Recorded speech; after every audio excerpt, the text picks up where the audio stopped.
welcome to the Tuesday show today. I just thought I'd come back with the 36th episode, as I was saying. It's a lot happened. I was just gonna scroll through now the news of the day today, uh, see what happened in the world of sport. As I was saying there was a good bit of news that happened there. The news, this article, there's a breaking news here on the Irish Independent website. Irish rugby fan allegedly abducted and gang raped in Bordeaux. What's that? It's terrible, that story as well. French police have launched an investigation after an Irish rugby fan was allegedly abducted and gang raped. Local media reports that a 37-year-old woman was allegedly attacked. And that story then is coming in there on the Irish Independent website. And then on the Dublin News, the latest then on that, that's the same. That's the same then on that website. The Irish News then. There was a bad accident, I see. Red line service resumed today following collision between tram and car as woman hospitalised. And then woman accused of 270 times pension fraud after search for Ireland's oldest man. Budget 2024. Many ways to skin a cat, says Taoiseach of potential USC cuts. And then Garda arrested man following seizure of 130k worth of cannabis, ecstasy and cocaine in County Westmeath. I see there's more than of that drug story which I reported there. There's a lot of drugs going around in Ireland, as I'm saying, drug smuggling and this and that. So, and then on the RTE, I just thought I'd give you the latest then on that's the Irish Independent News. The Irish Times News, uh, it's no different. I was saying there, Smithfield Horse Fair protest. The heritage is gone out of Dublin. On Sunday, horse owners travelled to Smithfield Horse Fair in Dublin from near and far to show their support for a tradition that they say is under threat from recently introduced bylaws. Man 40 is arrested after pedestrian dies in road collision in Tala. Another accident there. Another plan seeks turns the fortune of Dublin's north inner city. And Dublin could see 300 new bike punkers by 2020 under new proposals. Helen McEntee says Dublin's new community wardens will not perform role of guards. I think I mentioned that before about the thing about the guards and all and the stories there. So then that's then. And then the RTE News just says Flynn guilty of charge linked to Lordship armed robbery. A 32-year-old man has been convicted of one charge in connection with the armed robbery at the Lordship Credit Union 10 years ago, during which a detective guard was shot dead while his 34 accused has been acquitted. That story is going up fresh on the RTE website there.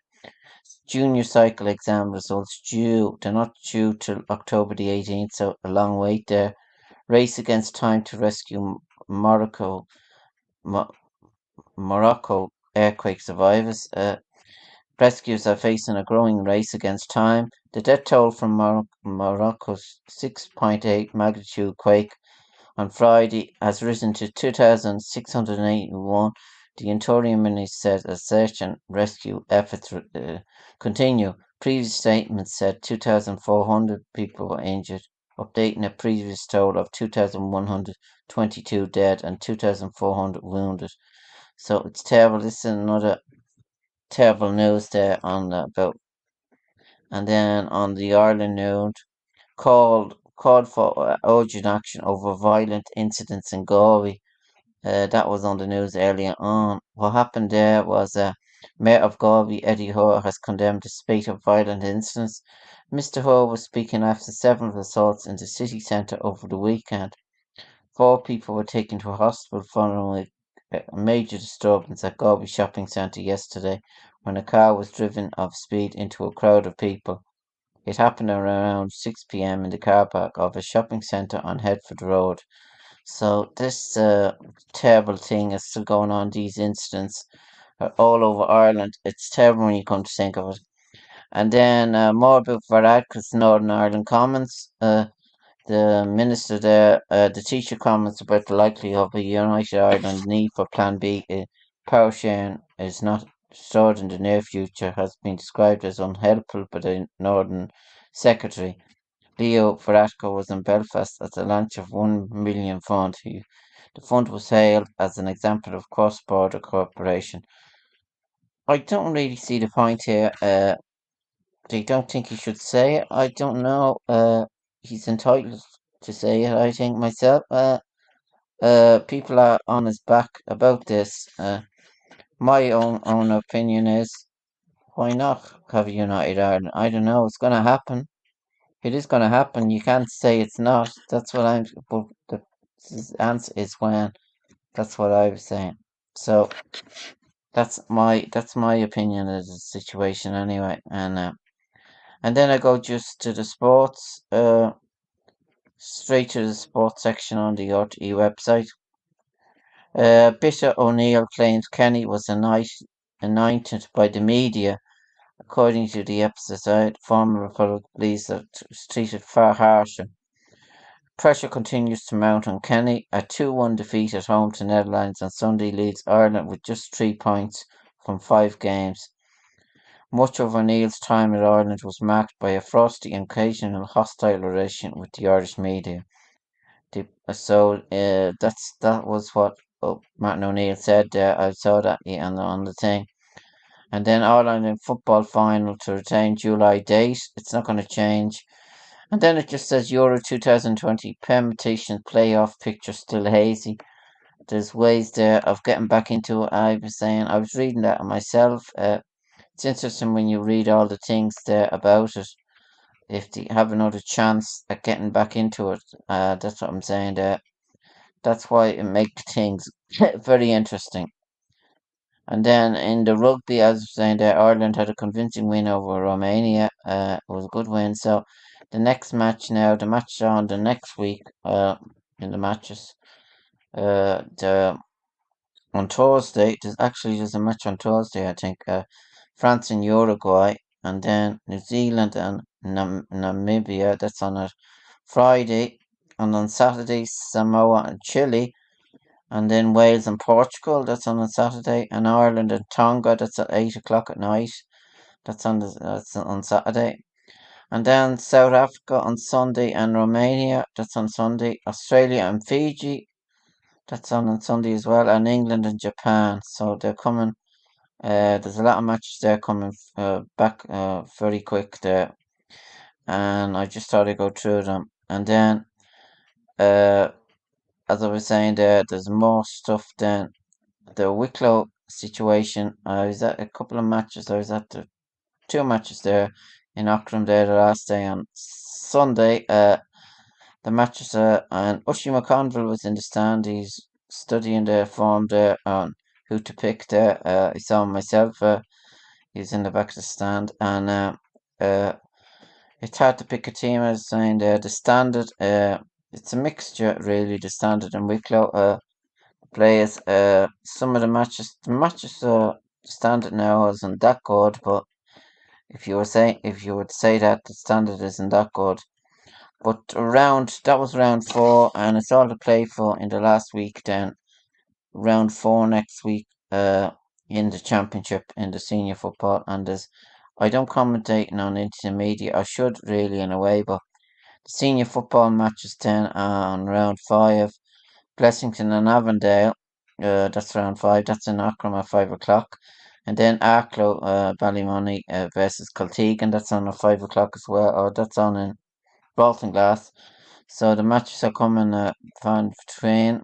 And then there's Saturday's matches. And then Bray Emmets are playing as well on Saturday. On Toka and Bray Emmets. And that's an important match. That's in Arklow. That's on Bray Emmets. So it's all decided on that match. And then Sunday's matches, at New and Baltinglass now, that's an interesting one. That's in Auckland, and that's at 5 o'clock. And then Dunlavin and St. Patrick's, that's on at 5 o'clock as well, and that's in Auckland. And then Tinnahealy and Greystones, that's in Baltinglass, and that's round 5 as well. So the matches are coming, them matches now will be interesting matches, the last matches to see who gets into the quarterfinal. Now the group is fairly split. I must have a look at them. I haven't got the group in front of me here, but it's interesting to see who'll qualify in the last round. It's all to play for, as I was saying, in the Wicklow GE Football Championship. So, and then the next week then is the hurling. I'm not sure that really, and myself, it's all to play for as well. And when you see, I was just looking at all the new supporters there in the stand the last day. There's a good few supporters there, and Ratnew have gone down a bit as well. I was just saying that myself. But they still have a chance in the next match, which makes it interesting. They have one chance left, and all the rest came round five, and then after that it's knockout in the Wicklow Championship, and then the next week after that is the hurling. After the hurling, I think it's the semi-finals. So the way it's done this year, it's very good, interesting. So I'll just then go to the Sky News website, and then just to finish my podcast. The latest on the Sky News is more about I want him to go and die. Girl 11 attacked by dogs, said it should be put down and owner jailed. It's a story then about went for his arm, and that's terrible. Why adding XL bullies to the Dangerous Dogs Act could be problematic, and what the RSPCI say. Daniel Khalif's escape prison used material which may have been from Bed's sister, according to that. 5 children recovered by police at home of Sarah Sharif's grandfather. And further 9,100 Wilco employees to be made redundant after rescue deal collapses. And I see in the world news, Russian target civilian ship, missile intelligence reveals Ukrainian could rout Russia forces if land bridge breached. War latest. That's the war latest then on that.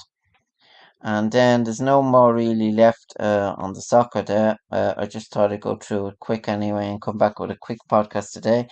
I'm into 36. I'm not sure about guests now. I was trying to get someone text me there earlier on, said they'd be interested in being on as a guest. So I just thought I'd make this podcast today quicker than there's promo there of the Late Late Show. It's coming up soon on Friday, September the 15th. So it'd be worthwhile to listen to it, to look at it. I'm not sure what guests now that's going to be on it, but I just thought I'd make a quick podcast and come back anyway. And thanks for listening. And I'll be back with another one, show, another quick one. And goodbye for now.